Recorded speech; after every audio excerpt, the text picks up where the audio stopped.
नारद पुराण के अनुसार संकष्टी चतुर्थी के दिन व्रती को पूरे दिन का उपवास रखना चाहिए। शाम के समय संकष्टी गणेश चतुर्थी व्रत कथा को सुननी चाहिए। संकष्टी चतुर्थी के दिन घर में पूजा करने से नकारात्मक प्रभाव दूर होते हैं। इतना ही नहीं, संकष्टी चतुर्थी की पूजा से घर में शांति बनी रहती है, घर की सारी परेशानियां दूर होती हैं। गणेश जी भक्तों की हर मनोकामना पूर्ण करते हैं। इस दिन चंद्रमा को देखना भी शुभ माना जाता है। सूर्योदय से शुरू होने वाला संकष्टी व्रत चंद्र दर्शन के बाद ही समाप्त होता है। संकष्टी चतुर्थी पूजा विधि। गणेश संकष्टी चतुर्थी के दिन प्रातः काल स्नान आदि करके व्रत ले।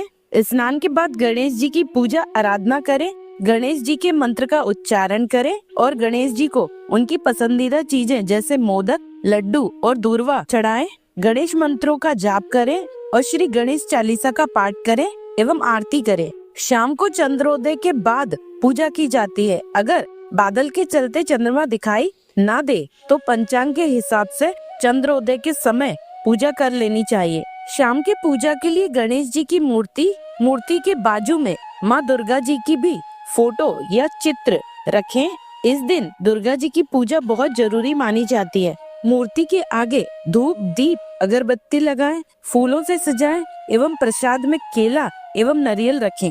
गणेश जी के प्रिय मोदक बनाकर रखें। इस दिन तिल या गुड़ के मोदक बनाए जाते हैं। गणेश जी के मंत्र का जाप करते हुए कुछ मिनट तक ध्यान करें, कथा सुने, आरती करें और प्रार्थना करें। इसके बाद चंद्रमा की पूजा करें, उन्हें जल अर्पण कर फूल, चंदन, चावल चढ़ाएं। पूजा समाप्ति के बाद प्रसाद सबको वितरित किया जाता है। पौष संकष्टी गणेश चतुर्थी व्रत कथा। पौष मास में चतुर्थी का व्रत कर रहे व्रतधारियों को दोनों हाथों में पुष्प लेकर श्री गणेश जी का ध्यान तथा पूजन करने के पश्चात पौष गणेश चतुर्थी की यह कथा अवश्य पढ़ना अथवा सुनना चाहिए। संकष्टी गणेश चतुर्थी के दिन श्री गणेश जी के दर्शन और व्रत करने का बहुत महत्व है। पौष गणेश चतुर्थी व्रत कथा के अनुसार एक समय रावण ने स्वर्ग के सभी देवताओं को जीत लिया। वह संध्या करते हुए बाली को पीछे से जाकर पकड़ लिया। वनराज बाली रावण को अपनी बगल में दबाकर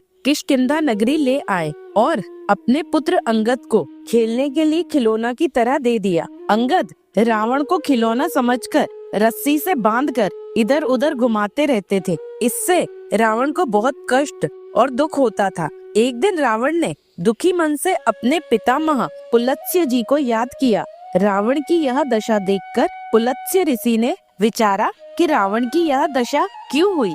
उन्होंने मन ही मन सोचा, अभिमान हो जाने पर देव, मनुष्य व असुर सभी की यह गति होती है। पुलत्स्य ऋषि ने रावण से पूछा कि तुमने मुझे क्यों याद किया है। रावण बोला, पितामह, मैं बहुत दुखी हूँ। ये नगरवासी मुझे धिक्कारते हैं और अब आप ही मेरी रक्षा करें। रावण की बात सुनकर पुलत्स्य जी बोले, रावण, तुम डरो नहीं, तुम इस बंधन से जल्दी ही मुक्त हो जाओगे। तुम विघ्न विनाशक श्री गणेश जी का व्रत करो। पूर्व काल में वृत्तासुर की हत्या से छुटकारा पाने के लिए इंद्रदेव ने भी इस व्रत को किया था। इसलिए तुम भी विघ्न विनाशक श्री गणेश जी के इस व्रत को अवश्य करो। तब पिता की आज्ञा अनुसार रावण ने भक्ति पूर्वक इस व्रत को किया और बंधन रहित हो अपने राज्य को पुनः प्राप्त किया। मान्यता अनुसार जो भी श्री गणेश भक्त पौष मास की संकष्टी चतुर्थी पर इस व्रत को श्रद्धा पूर्वक करते हैं, उन्हें सफलता अवश्य ही प्राप्त होती है।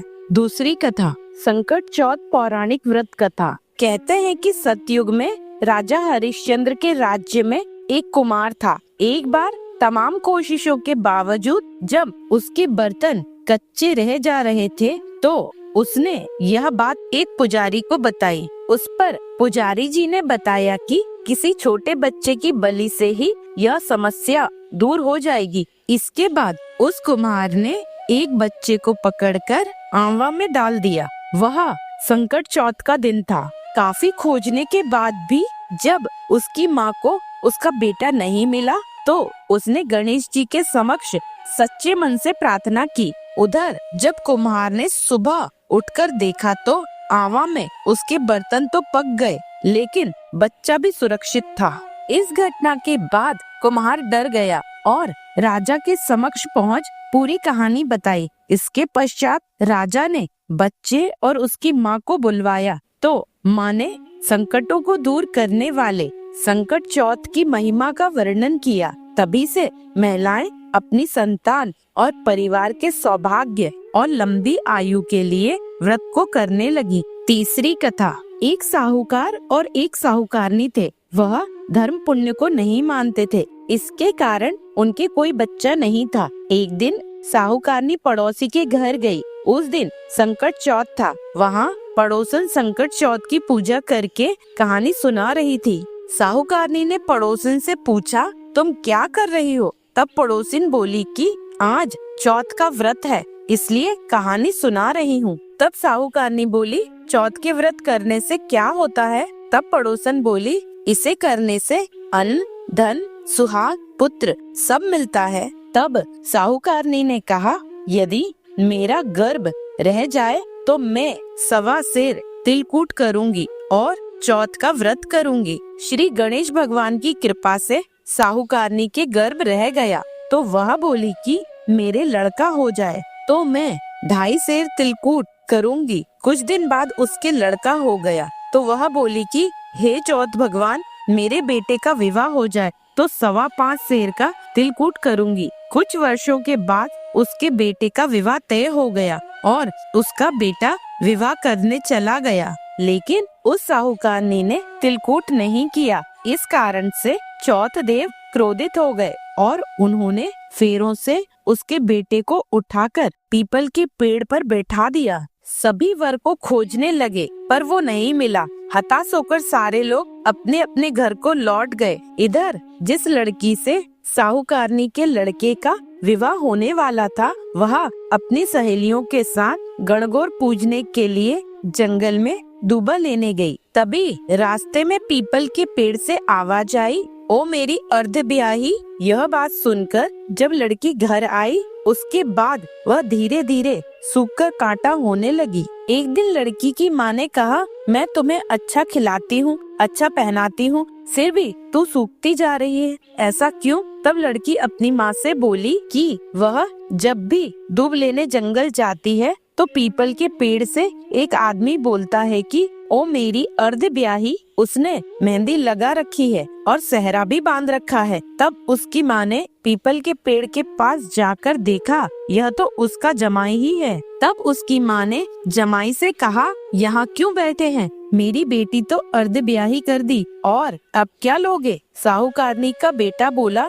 मेरी माँ ने चौथ का तिलकूट बोला था लेकिन नहीं किया, इसलिए चौथ माता ने नाराज होकर यहाँ बैठा दिया। यह सुनकर उस लड़की की माँ साहूकारनी के घर गई और उससे पूछा कि तुमने संकट चौथ का कुछ बोला है क्या? तब साहूकारनी बोली, तिलकूट बोला था। उसके बाद साहूकारनी बोली, मेरा बेटा घर आ जाए तो 2.5 मन का तिलकूट करूंगी। इससे श्री गणेश भगवान प्रसन्न हो गए और उसके बेटे को फेरों में लाकर बैठा दिया। बेटे का विवाह धूमधाम से हो गया। जब साहूकारनी का बेटा एवं बहू घर आए तब साहूकारनी ने 2.5 मन का तिलकूट किया और बोली, हे चौथ देव, आपके आशीर्वाद से मेरे बेटे बहू घर आए हैं, जिससे मैं हमेशा तिलकूट करके व्रत करूंगी। इसके बाद सारे नगरवासियों ने तिलकूट के साथ संकट व्रत करना प्रारंभ कर दिया। हे संकट चौथ, जिस तरह साहूकारनी पर कृपा की वैसे ही हम सब पर करना। इस कथा को सुनने और कहने वालों का भला करना। बोलो संकट चौथ की जय। जय श्री गणेश।